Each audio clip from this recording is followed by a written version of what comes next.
সরবরাহ কম থাকায় রাজশাহীর বাজারে বেড়েছে সবজির দাম। প্রকারভেদে ৫ থেকে ৭ টাকা বাড়তি দামে বিক্রি হচ্ছে বেশিরভাগ সবজি। এদিকে ময়মনসিংহের বাজারে সরবরাহ বাড়ায় দাম কমেছে মুরগি ও মাছের। এ নিয়ে আরও জানাতে ময়মনসিংহ নগরীর মেছুয়া বাজার থেকে হারুনুর রশিদ ও রাজশাহী নগরীর মাস্টারপাড়া বাজার থেকে যুক্ত হয়েছেন রাকিবুল হাসান। রাকিব, জানাবেন যে বাজারে সবজির সরবরাহ পরিস্থিতি কেমন দেখছেন এবং দরদাম সেখানে কেমন?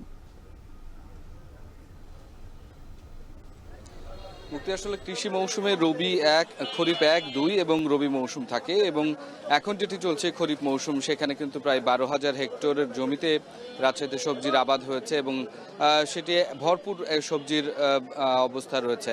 তো সেক্ষেত্রে আসলে যেহেতু গত ২ থেকে ৩ দিন থেকে আসলে বৃষ্টি হচ্ছে, যার কারণে সবজির যে সরবরাহ সেটি আসলে পাইকারি বাজারগুলো কমে এসেছে এবং সেক্ষেত্রে আমরা রাজশাহীর মাস্টারপাড়া কাঁচা বাজার আজকে সকাল থেকে দেখেছি যে সবজির আসলে সরবরাহ কম, যার কারণে এই ছুটির দিনে আসলে ক্রেতার সংখ্যাও খানিকটা কম রয়েছে বলে দামটা খানিকটা সংখ্যক আসলে বেড়েছে এবং এক্ষেত্রে আমরা আসলে যেটি লক্ষ্য করেছি যে প্রত্যেকটি সবজিতে প্রায় ৫ থেকে ৭ টাকা দরে আসলে বেশি দামে সবজি বিক্রি হচ্ছে এবং এক্ষেত্রে যারা খুচরা বিক্রেতারা আছেন তারা বলছেন পাইকারিতে তারা খুব একটা বেশি সবজি যে পরিমাণ আসলে প্রয়োজন আজকে চাহিদা তুলনায় কিনতে পারেননি, যার কারণে তাদের কাছে স্বল্প সবজি থাকার কারণে কিন্তু এই দামটি তাদেরকে বাড়তি বলে তারা বলছেন। এবং একই সাথে মুক্তি, কখনো কখনো বৃষ্টি হচ্ছে, কখনো গুঁড়ি বৃষ্টি, কখনো ভারী বৃষ্টি এবং এই বৃষ্টির পার্থক্যও কিন্তু আজকে আমরা সকাল থেকে বাজারে দামের ওঠানামা আসলে দেখেছি। যেমন করলা ৫০ টাকা কেজি দরে বিক্রি হতে দেখছি আজকে, গতকালকে যেটি ৪৫ টাকা ছিল এবং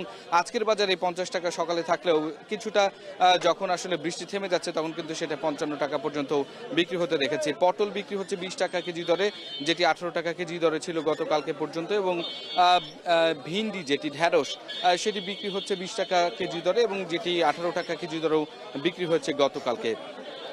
লাউ প্রতিটি বিক্রি হচ্ছে প্রায় ১৫ টাকা থেকে ২৫ টাকা পর্যন্ত, এটি মান ভেদে। গতকালকে যেটি ৩ থেকে ৪ টাকা কম ছিল বলে এখানকার ব্যবসায়ীরা জানাচ্ছেন। আসলে যে পাইকারি বাজারে সেখানে আসলে সবজির সরবরাহ কম থাকার কারণে খুচরা বিক্রেতা যারা আছেন তারা খুব একটা বেশি আসলে নিজেদের কাছে সবজি কিনতে পারেননি, যার কারণে কিন্তু সবজির দামটি আসলে খানিকটা বাড়াতে হয়েছে সেটি বলছেন। এবং বৃষ্টির কারণে মূলত আসলে বিভিন্ন জায়গা থেকে যে সবজি আসে আশপাশের উপজেলাগুলো থেকে এবং চরাঞ্চল থেকে, সেখান থেকে আসলে সরবরাহ খানিকটা ঘাটতি ছিল, এর কারণে কিন্তু আসলে সবজির দামটি আসলে কমে বেড়েছে এবং এই অবস্থা আসলে বৃষ্টি যতদিন থাকবে সেটি আসলে বাড়তে পারে বলে ধারণা করছেন। তবে কৃষি সম্প্রসারণ অধিদপ্তর তারা যেটি দাবি করেন যে আসলে ১২,০০০ হেক্টর জমিতে যে পরিমাণ আসলে সবজির উৎপাদন আছে এবং উৎপাদন আধিক্য আছে, সেই ক্ষেত্রে আসলে দাম খুব একটা বেশি বাড়বার কথা নয়। অর্থাৎ বৃষ্টিটা কমে আসলে সরবরাহ বাড়লে কিন্তু আবারও স্থিতিশীল একটি অবস্থায় আসবে এবং এই বর্ষায় আমরা বিগত সময়ে যে আলুর দাম বৃদ্ধি হতে দেখেছি সেটি কিন্তু আজকের বাজারে আসলে কম, সেটি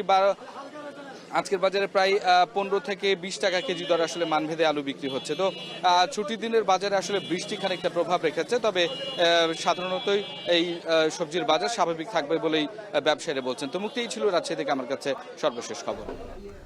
হারুন, জানাবেন যে ময়মনসিংহের বাজারগুলোতে ছুটির দিনে ক্রেতার সমাগম কেমন এবং মাছ মাংসের সরবরাহ এবং দরদাম কেমন?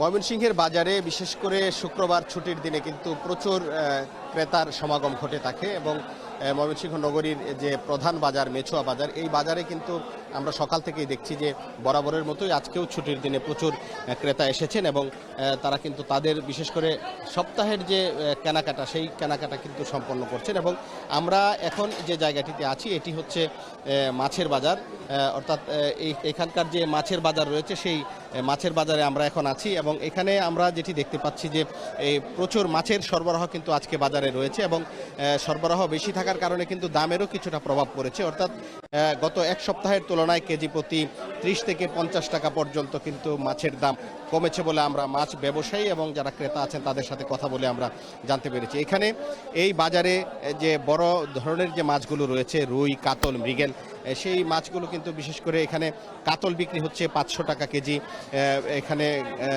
মিরর কাপ রয়েছে বা গ্রাস কাপ রয়েছে, সেই মাছগুলো বিক্রি হচ্ছে এখানে ৪০০ থেকে ৪৫০ টাকা কেজি। রুই মাছ বিক্রি হচ্ছে ৫০০ টাকা কেজি, যেগুলো বড় আকৃতির এবং ছোট মাছের ব্যাপক সরবরাহ রয়েছে। ট্যাংরা মাছ বিক্রি হচ্ছে 500 টাকা কেজিতে এবং মলা মাছ বিক্রি হচ্ছে 400 টাকা কেজি, পাবদা মাছ বিক্রি হচ্ছে 500 টাকা কেজি। এছাড়া পুঁটি মাছ রয়েছে, আমরা এখানে দেখতে পাচ্ছি যে এই পুঁটি মাছ বিক্রি হচ্ছে 350 থেকে 400 টাকা কেজি। এবং ব্যবসায়ীরা যেটি বলছেন যে আজকে বাজারে প্রচুর সরবরাহ থাকার কারণে মাছের দাম কিন্তু কিছুটা কমেছে। এবং আমরা যে খবর নিয়েছি যে মাছের যে আড়ত রয়েছে, বিশেষ করে ময়মনসিংহের আকুয়া বাইপাস এলাকায় যে মাছের আড়ত, সেই মাছের আড়তে কিন্তু আমরা দেখেছি যে প্রচুর মাছের সরবরাহ ছিল আজকে। এছাড়া ত্রিশাল এবং গৌরীপুরের গাজীপুরের যে মাছের আড়ত রয়েছে, সেখানেও কিন্তু মাছের ব্যাপক সরবরাহ থাকার কারণে কিন্তু আজকে মাছের দাম কিছুটা কমেছে। এবং এছাড়া কিন্তু মুরগির দামও কিছুটা কমেছে। ব্রয়লার মুরগি বিক্রি হচ্ছে 150 টাকা কেজি এবং সোনালী মুরগি বিক্রি হচ্ছে 280 টাকা কেজি। এছাড়া খাসির মাংস এবং গরুর মাংস কিন্তু আগের দামে বিক্রি হচ্ছে। খাসির মাংস বিক্রি হচ্ছে 1150 থেকে 1200 টাকা এবং গরুর মাংস বিক্রি হচ্ছে 750 টাকা কেজি। তো সব মিলিয়ে এই ছিল আমার কাছে ময়মনসিংহ থেকে ছুটির দিনের বাজারের সর্বশেষ খবর।